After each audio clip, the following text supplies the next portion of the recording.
one of the major sins.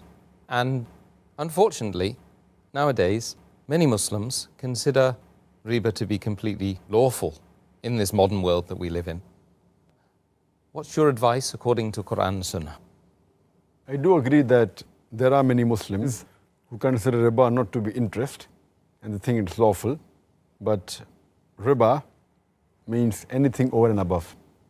It includes usury, that's exorbitant interest, but it even includes interest, because by definition interest is money earned on money lent, and usury is exorbitant interest. So whether small or big, riba is haram.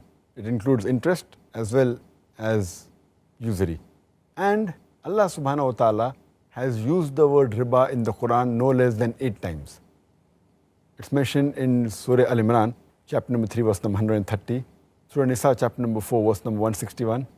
In Surah Baqarah, chapter number 2, verse number 275, it has been used thrice. It's even mentioned in Surah Baqarah, chapter 2, verse number 276, as well as Surah Baqarah, chapter 2, verse 278 and 279, where Allah says in these 2 verses that give up your demands of riba, of interest, of usury.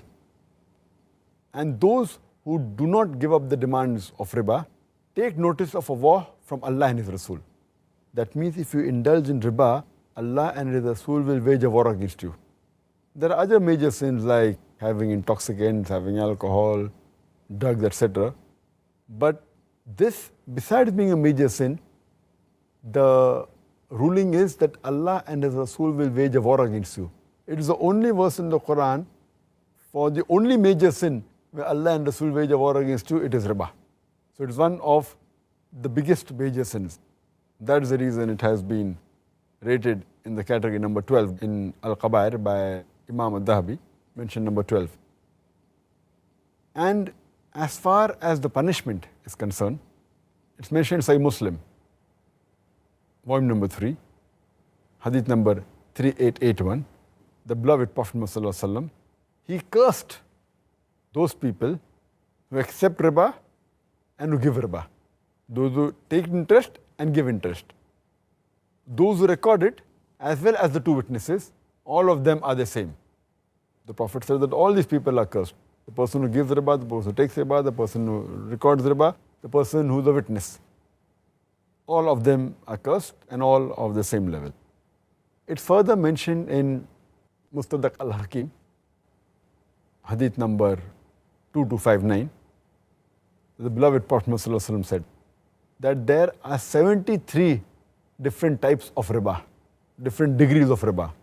And the lowest one is equivalent to a man doing zina with his mother. With the lowest level of riba, or the 73 level, is equivalent to a man doing zina with his mother.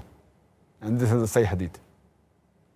And it's mentioned in Musnad Ahmad, volume number 5, page number 225, also in same hadith repeated in Sahih Al-Jamia, hadith number 3375.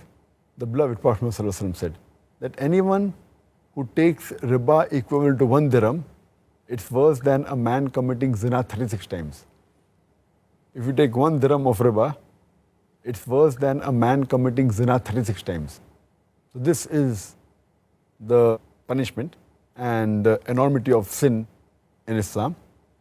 And we see today that most of the Western countries, they are drowned in riba. Everything is an interest. You take a loan on interest, you can take a house on interest, you can take a car on interest, the credit card. So everyone, and in this scenario, it makes a poor man more poor. It can make many rich men go bankrupt. Otherwise, the other people, rich men, become more rich. And there are various evils, and I've given a talk on this topic, interest-free economy promulgated by the glorious Quran, where I've proved all the evils of riba.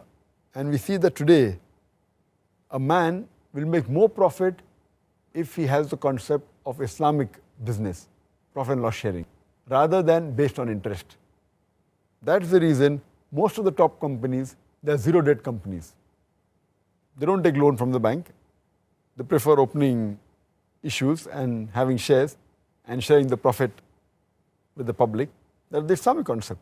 And all the top companies, They are debt-free companies. You'll find that they don't take any loan. So they are working actually on the Islamic concepts. Well,